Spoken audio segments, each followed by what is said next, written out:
Hello everyone and welcome to Platinum Review, a series where we talk about some amazing games, break down the roadmap to Platinum Trophy, and I share with you some of my experiences playing and completing them to help you find your next Platinum Trophy you'll add to your collection. Now without further ado, let's dive right in.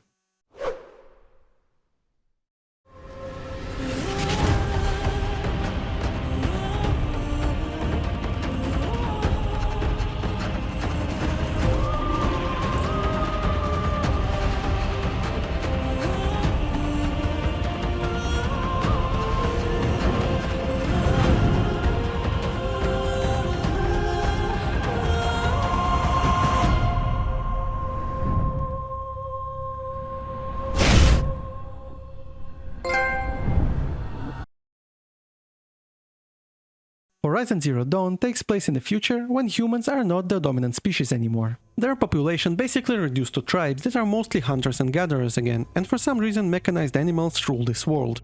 We are following Aloy, a young outcast who wants to find out why she was cast out at birth. On her journey she discovers what happened to the Ancient Ones and why their civilization has fallen. I absolutely loved the story and found it realistic, believable and engaging. The characters are done right and have their own personality and motivations, which comes a long way to make you care for them.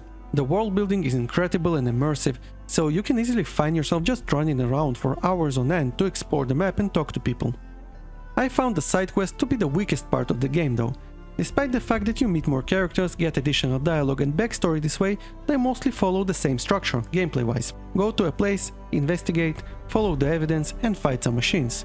Not that it's a bad formula, but after doing it time and time again, it does get kind of repetitive. Because in its core the game is an open-world action-adventure RPG, there are skills and progression systems in place. By doing miscellaneous tasks you will earn XP that will allow you to unlock more skills and get more health. Killing and looting machines will grant you materials to sell to traders or use for crafting that will allow you to get better gear. I found the progression system solid and well balanced. Keep in mind though, unless you play on easy, if you focus just on the main missions, you will be severely underpowered by the end of the game, so you should do some side quests.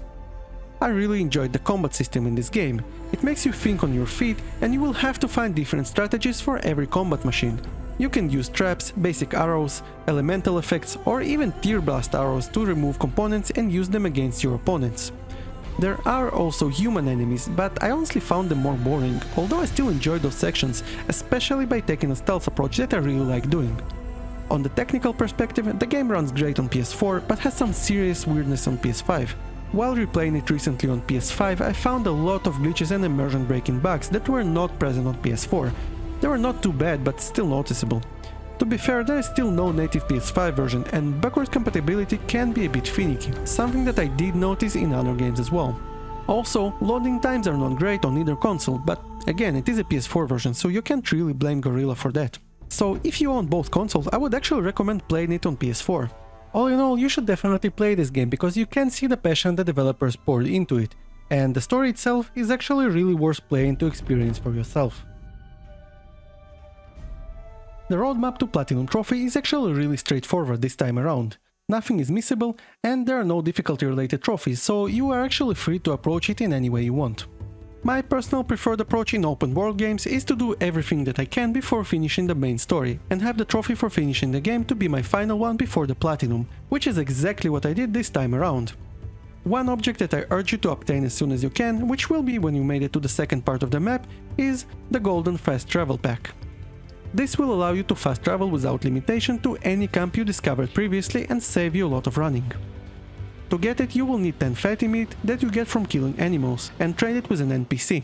What you will actually need to do to get this Platinum Trophy is to complete the main story and all the side quests, find all the collectibles, scan and kill all the machines, and do some miscellaneous tasks. Now that might sound like a lot, but trust me, it's better than you think. The only trophy that you might want to keep in mind is All Allies Joined. To get it you have to complete some of the optional storylines before starting the last mission. No worries though, after completing the game it resets to just before the last mission takes place, so even if you missed it you can just complete the required side quests and replay the last mission again. You will discover the side quest by entering a settlement and watching out for NPCs with green exclamation mark on the minimap. Other type of side quest is cleaning out corrupted zones by killing all the machines in them, and I actually found those ones pretty fun. You will also have to clear out bandit camps. which is, well, exactly what it sounds like. Other than that, there are cauldrons, which reminded me of dungeons in their structure, with a machine that is basically a boss fight in the end. Completing this will grant you an ability to override machines to use for travel or to fight by your side, something that can be very useful.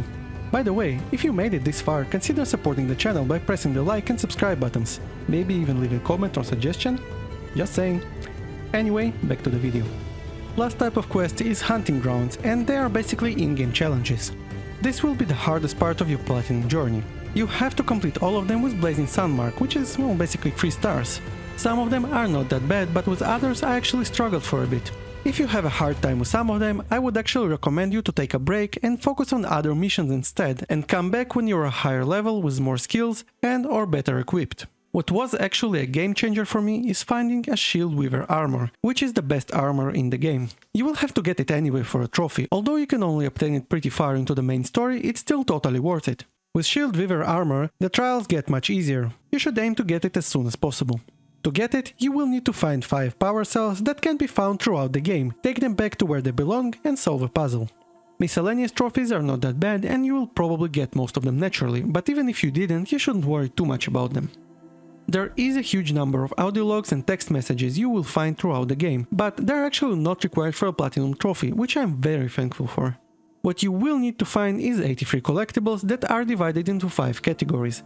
Finding them is actually really simple because you can buy maps that will give you their location, and the price of the map is reasonable, so you should get them as soon as you can. By the way, after finding the collectibles you can actually trade them for better gear with special merchants, so you actually have a good reason to collect them. I wish more games did collectibles this way. Basically, no guide needed and you are rewarded for finding them. Probably the last thing you will have to do is to get to level 50. Even if you finished all the missions and side quests, you might not be quite there yet, but you would be very close. To get the last XP points quickly, you can replay one of the hunting ground trials you're good at, since it will give you 10,000 XP each time for getting a Blazing Sun Mark. I followed the suggestion to replay the Thunderjaw vs Ravager trial, since it's reasonably quick and not hard to do, and managed to knock it off actually relatively fast. So should you go for a platinum trophy in this game? I absolutely believe that you should. The game itself is great, the platinum journey is not hard or grindy at any point, and you can play on any difficulty. I really believe that any gamer can achieve this platinum trophy and have a good time while doing so. Even the side quests that were a tiny bit repetitive were still enjoyable for the most part, and the bonus interactions they provided were still useful for more world building and immersion into this world. Collectibles are not intrusive and you are actually rewarded for finding them, so I actually had fun looking for them, something that don't really happen very often. For me, completing this game was a great experience, and getting another platinum trophy out of it was just an icing on the cake. If you enjoyed this video or found it useful, press the like button since it really helps the channel. Subscribe for more gaming and trophy hunting content and visit my website, platreviews.com, if you want some sneak peeks on what projects I'm working on next. And as always, thank you for watching and have a good one.